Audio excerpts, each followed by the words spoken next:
Alright, this video is going to make some people mad, and with this topic, that's pretty much unavoidable. Obviously, it's fine if you don't agree with me. Just understand that these are only my opinions, and you are allowed to like these cats as much as you want. Now, top 10 overrated cats is sort of an interesting topic, because I have to judge popularity against my personal opinion on these cats. The cats on this list are either super popular and I think they're just okay, or they're moderately popular and I think they're awful. Let's get into it. Number 10. Holy Leaf. Now, let me get this straight. I actually find very few Warrior Cats characters to be legitimately overrated. Most of the time, characters who are popular for good reasons. So, when I put Holy Leaf at number 10, I am saying that I think she is slightly overrated. Her downfall and return make for a very interesting and inspiring story, but I just personally find it to be a bit messy. Her emotions were never fully explained, and her novella, while giving some insight, really didn't show a definitive transformation. We have good Holy Leaf, and we have bad Holy Leaf, but we never got a chance to understand the in-between Holy Leaf. Holy Leaf's return was cool, I just don't think it was quite on the level that it got hyped up to be. Number 9. Brightheart.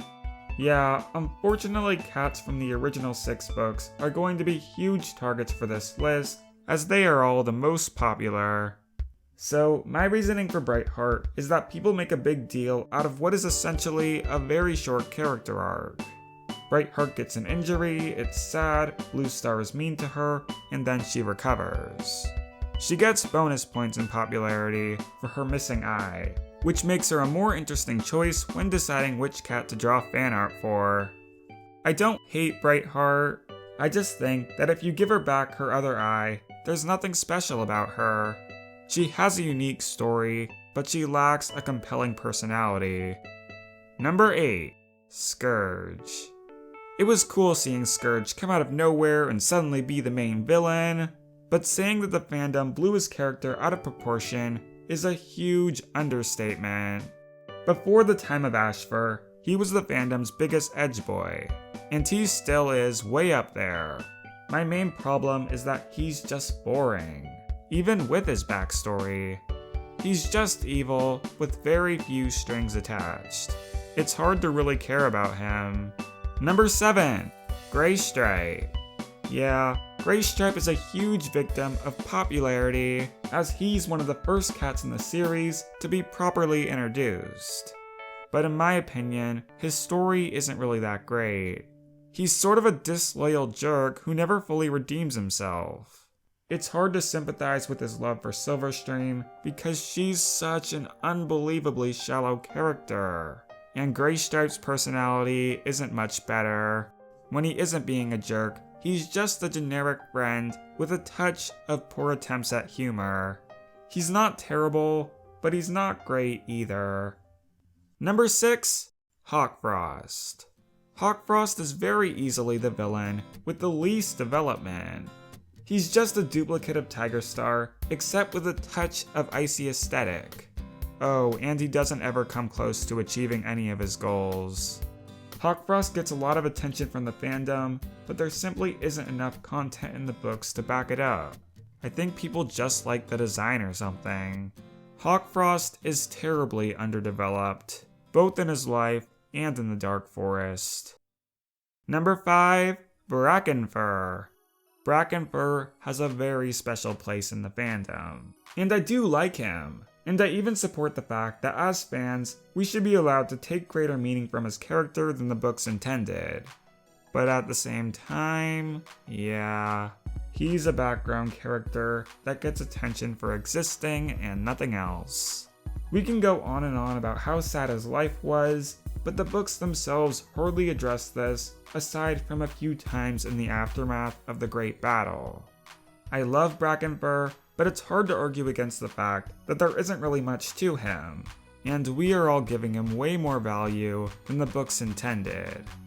Number 4. Silverstream. Silverstream's death is sort of the first really dramatic death we have for a major character, so it's very understandable that she's as popular as she is. but I just don't find her to be very interesting. She's the most generic thing the writers could have possibly come up with when making a forbidden girlfriend for Greystripe.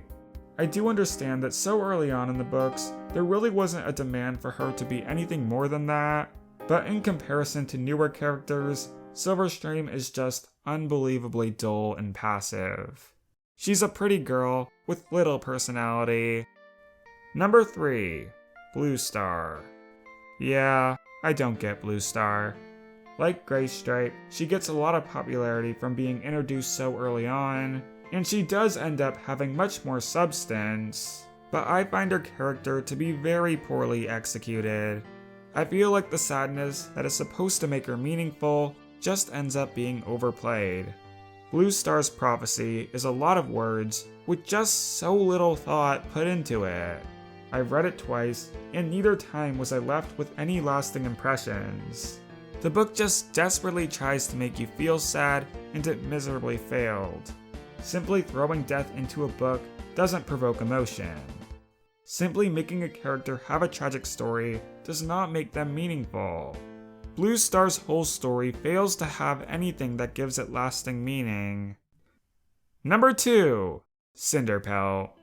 Yeah, I do like Cinder Pal. Keyword, like.